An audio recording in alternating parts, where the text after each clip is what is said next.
So this here is the Redmi Note 13 Pro Plus 5G, one of the phones with the longest names on the market right now and one of the phones that offers the best bang for the buck also. So stay with me because I will explain why this phone is worth it and why not. First of all, the Redmi Note 13 Pro Plus 5G is one of the most comfortable phones when it comes to perfect fit in the hand. Maybe this is because of the slightly curved screen and the slightly curved back glass, but nonetheless this phone feels absolutely perfect in my hand and I don't have any issues with the curvature of the screen like in most of the other phones where the curvature is a little bit bigger than this, but this one here actually feels very nice. The front part is made out of GorillaGlass Victus, which is the first time that Redmi phone comes out with a Victus screen, and the back is also made out of glass and the frame feels very nice also. The color options that you have are three, and the one that I have here is the Aurora Purple, and I have to say that this one is maybe one of the best looking. From what I know, one of the colors is with a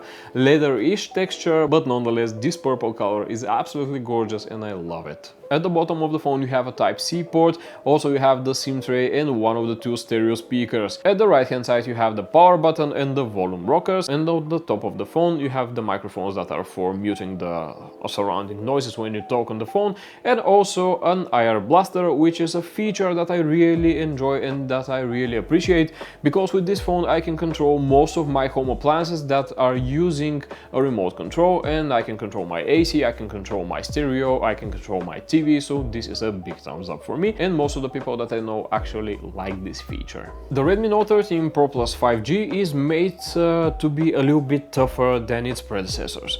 The guys from Xiaomi decided to make the PCB inside tougher, also decided to put some materials that are serving very well with shock absorption, and this phone is made with the thought that you may drop it frequently, so that's why they decided to make it like this. It also has an IP68 rating, so this is maybe the first Redmi phone that comes with this kind of rating, and I think that most of the people will appreciate it also, because some of us are clumsy, some of us are not that much, but it's nice to have a little bit more of a protection. One of the main highlights here is the screen, which is with a 6.67-inch diagonal. It comes with a very nice resolution, and the PPI here is 446, which is absolutely incredible when it comes to this type of screen, when it comes to this size of the screen. It means that you'll be having a great image here with very nice detail. In addition to this, you have 100% coverage of the DCI-P3 color gamut, so you can use this phone for editing your photos and uploading them to the social media, and you can rely on the screen for color accuracy. Also in the software you have some features for color tuning, so you can go for P3 or you can go for sRGB color gamut, and if something is wrong with the final result, maybe it's because of your skills of editing of the photo, not because of the screen and its color options. One of the things that I could not measure, but maybe I'll have to take the words from Xiaomi, is the max brightness. It comes at 1800 nits, which is absolutely insane for this price range for this phone. When you go out in the sunlight, you won't be having any issues with seeing everything on the screen, you won't be having any issues in noticing even the smaller details in the screen, so 1800 nits is absolutely incredible when it comes for the price range of 450 euro phone. No matter if you're watching YouTube videos, if you're watching TikTok, or if you're watching some reels and photos in Instagram, I think that most of you are going to like the screen, most of you are going to like the detail that you have, the colors that you have. For the creators that I usually watch on YouTube, everything was absolutely perfect when it comes to color. When I'm talking on the screen, I also speak about the speakers, and the speakers here, as I told you, are stereo. With these stereo speakers you have a very nice sound separation, you also have very nice and rich sound. It is not something wow, but these are not bad in any terms, these are loud enough, and for most of the users this will be absolutely perfect and absolutely usable. So for the speakers I can say that they're on the okay side. Another great thing about the Redmi Note 13 Pro Plus 5G, the phone with the longest name, is the hardware. Here we have a MediaTek Dimensity 7200 Ultra. We also can choose between 8GB of RAM and 12GB of RAM, and 256 gigs or 512 gigs of internal memory. From what I have tested and what I can say, the performance on this phone is absolutely incredible. The 4nm processor is powerful enough for every kind of task, and it also is very power efficient, so no matter what you're doing, you are going to achieve great results in terms of gaming, in terms of power efficiency and the battery life of this phone, mainly because of the power efficiency of the processor. I have tested it in CPU throttling test, and from what I have received as a result, everything was absolutely perfect and it didn't have any drops in performance. Everything was in the okay range, and we didn't even have any issues with the thermals of the phone. The engineers from Xiaomi implemented a better cooling system here in the phone, and I can really say that even for 1 hour and 30 minutes of continuous Call of Duty gaming session, there was no issues with the thermals, there are no issues with performance drops, with FPS drops or something like this. Everything was running smooth, everything was running perfect, mainly because of this processor and of course the 120 Hz refresh rate of the screen, which gives you an additional smoothness. So for the processor and the hardware side of this phone, I can give not one but 2 thumbs up for sure, and I think that the 7200 Ultra from MediaTek is one of the best CPUs that you can have in this price range and in this phone. The camera system was one of the features that was very highlighted from Xiaomi, and I don't think that it's something that of a big deal. You have a 200 megapixel main sensor, you also have an ultra wide sensor, and you also have a useless 2 megapixel macro sensor in the back of the phone.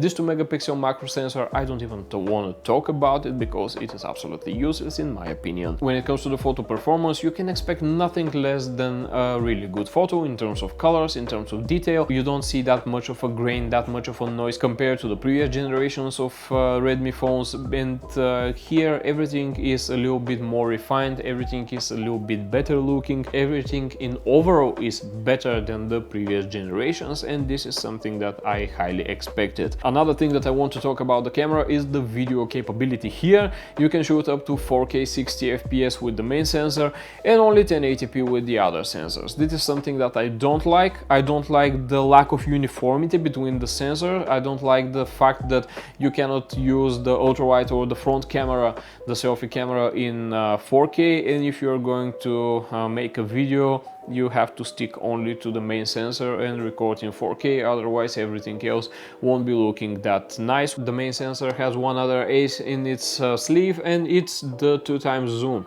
The 2x zoom, or so-called lossless zoom, is actually taking the middle part of the sensor, and basically you don't have any degradation in the quality of the photo, so you can zoom 2 times and everything will be perfect. When it comes to software, the Redmi Note 13 Pro Plus 5G relies on MIUI 14, and in this case Android 13, or at least my version. I still haven't received the HyperOS, and this is something that bothers me a little bit. I want to test the HyperOS, I want to see if a few of the bugs are fixed already here, but with the MIUI 14 we have a very intuitive looking firmware, very intuitive looking shell, everything looks absolutely great, and in my opinion it's made for people that want easy navigation in the phone, that are not that much dependent on the software, that don't want to go deep in the software to find some kind of options, to find some kind of panels or quick toggles or smart buttons and things like this. Everything here is straightforward, and this is one of the parts that make this phone very user-friendly, the nice looking firmware. Unfortunately, I found some major bugs here with the software. When I unlock the phone, the screen lights, after this it goes dark again, stays like this for 1 or 2 seconds, and after this it unlocks. This is not all the time, but sometimes only, and this is not something related to the hardware in my opinion, this is something related to the software. Another thing that bothers me a little bit is when I switch from application to application, I feel that there is a little bit of a lag, there is a little bit of a stutter, and this also is not a hardware issue, because the hardware here in this phone is absolutely capable of dealing with such tasks. This is something related to the software, and I hope that the HyperOS will come to this phone very soon, and I hope that some of the bugs that I have found will be fixed with this software update. The battery life of every single phone is something very subjective, because some of the people are playing games, some of the people are only scrolling to TikTok, but from what I can say from my mixed usage, I have something like 1 day and 10-ish hours of battery life. But the best thing here is that you have 120 watts included charger in the box, so you can charge the phone in something like 29 minutes from 4% to 100%, or at least these were the tests that I made and these were the results that I got. For 10-ish minutes you can charge the phone from 4% to 50-ish%, which is absolutely great, because in one coffee time you can have your phone charged, and no matter if you are draining the battery fast or not, you can charge it very quick. So this is something that is very nice. And also the battery is 5000 milliamp hours, so for most of the users it will be plenty for the whole day, and when you go home maybe you have to charge it, or at least in the middle of the next day. So the battery life and the charger is one of the strongest parts of this phone. Overall, the conclusion that I can make of the Redmi Note 13 Pro Plus is that this is one of the best phones that you can go for if you are not in the power user segment, if you are not that picky when it comes to software, if you're not that picky when it comes to the absolutely best camera quality. If you need a phone that is absolutely capable of driving every single game that is present right now in the Google Play Store, if you need a phone that has a very nice screen with amazing colors, with great responsiveness, also with great brightness, because 18,000 nits is not something that you throw in the bin, and if you need a phone that looks perfect and has a very nice battery, this one is for you. But if you're someone that relies very much on the software and the flawlessness of a software, I don't think that this will please you, because as I told you, I found some bugs here and there, and this is not something that I enjoy very much. And again, if you are someone that is very picky when it comes to camera features, when it comes to camera quality and video uniformity in terms of resolution, this is also not for you. But in any other case, if you are just a user who wants to play games, who wants to scroll through social media, take a look at this phone. It absolutely worth the price tag of 450 euro that is now present in Europe for the starting version, 8GB plus 256 of internal storage. If you like this video, smash the thumbs up button, subscribe to the channel, don't forget to ring the bell icon so you can receive notifications for upcoming videos, and I'll see you in the next one. Bye.